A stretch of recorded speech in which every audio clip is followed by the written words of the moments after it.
Hello and welcome to Goma at Home. It's a beautiful day, isn't it, no?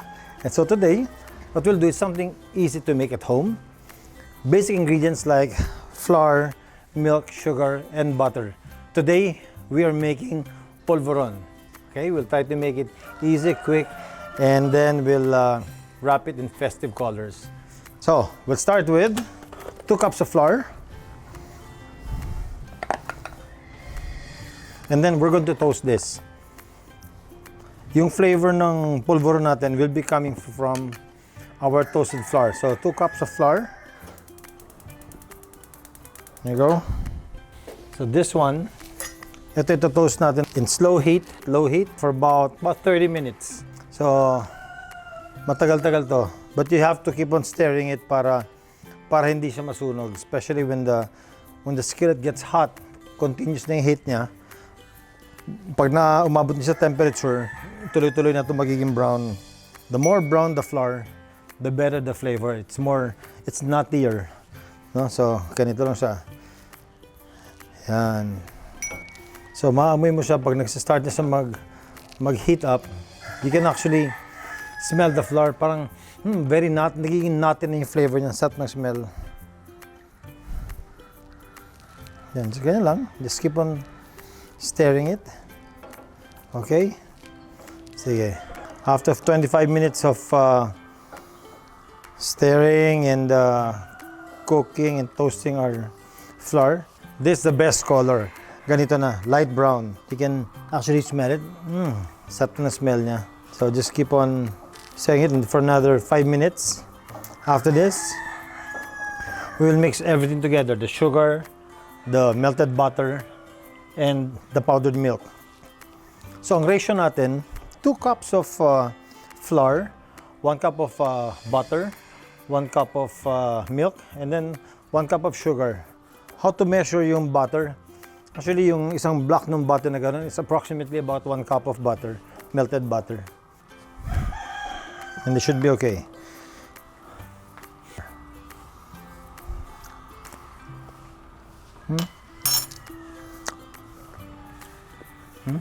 So, nutty na yung flavor niya. Pag kaya mo na ganun, biglang sumipol kung kaya mo. Subayanin mo. Init. Let's put a skillet here. There. And then, we'll mix in 2 cups of powdered milk. This is actually the milk I really use for our polvoron. Birch tree talaga yung ginagamit namin for making polvoron. So that's about 1 cup of milk. We'll add it here, and then we'll add 1 cup of sugar. Depends on you. I don't want 1 full cup. It's about 3/4 cup of sugar, but it's not too sweet. Konti pa, bawas yan. And then 1 cup of butter. Oh, this the one. Yan talaga masarap isama dyan. And then just mix it all together. Oh, just continue mixing it. Yan lang. Just mix it all together. Yan. See, look at the color, oh.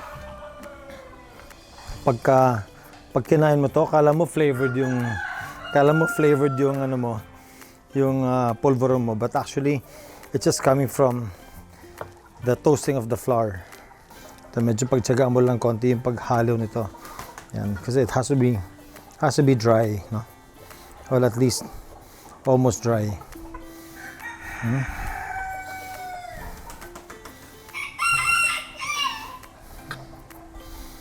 So we'll make this settle for a while. Let it stay there for a while. And then, what we'll do next is prepare our paper pang wrapping. Magaling ako sa practical arts nung elementary ako tsaka high school ako eh. At saka sa PE, yan, dyan talaga ako magaling. Taas ang grade ko dyan.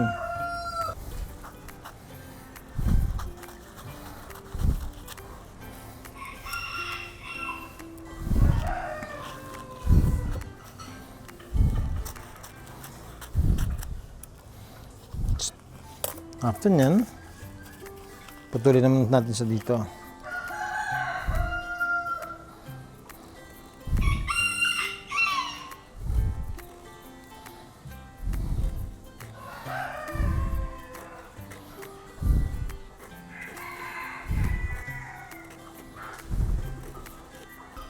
on the other end, here and then. Para pag-wrap natin sa, ito yung pinaka-burloloy na. One of the best na mga gumagawa ng mga decorative na mga wrappers na ganito. It was from Baliwag, Bulacan.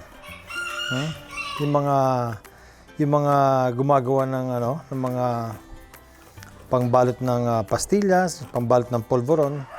I've seen the best talaga dun sa ginagawa sa Bulacan. You know, they come in different designs and decorations. So, ganito gagawin natin. I'll put this on the side. Again, let's check if it's thoroughly mixed na. Ganda na yung pagka-mix niya. Dito pa lang, pwede mo lang tikman eh.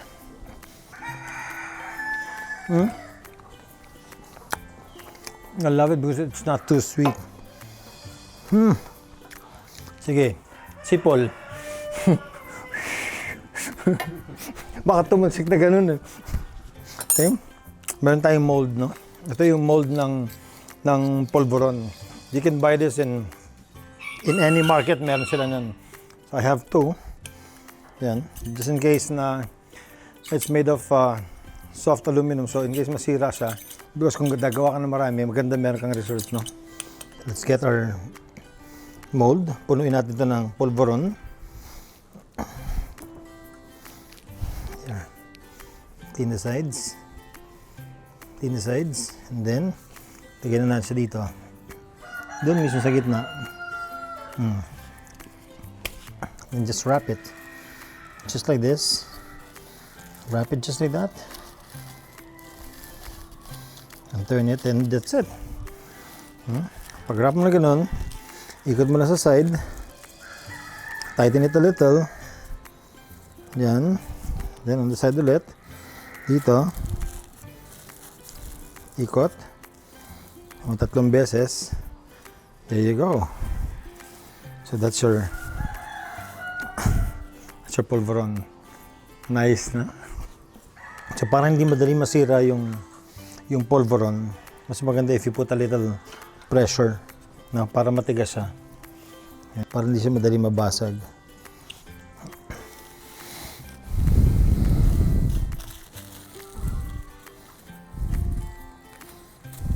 So this now our polvoron, and you can serve it in many different ways. You can wrap it this way, or you can stack it up this way. And some people naman, ginagawa nila, they make it into business.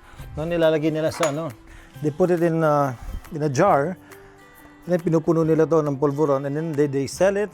They use it as a livelihood, no, pambahay na negosyo. Okay, so this is our polvoron a la Goma. O, diba?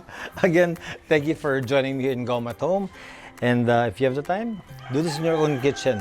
And then, if you have any suggestions, kung anong gusto nyo lutuin naman natin na next, or kung nagawa nyo itong pagkain na to, or ibang nagawa natin last episodes, at nagustuhan nyo, please leave me a comment, okay? So, subscribe and like my YouTube page, and don't forget to press on the notification bell so that you know that every week na may lumalabas tayong bagong episodes, lalabas kayo diyan sa notification, okay? So, thank you so much. I'll see you again. Bye.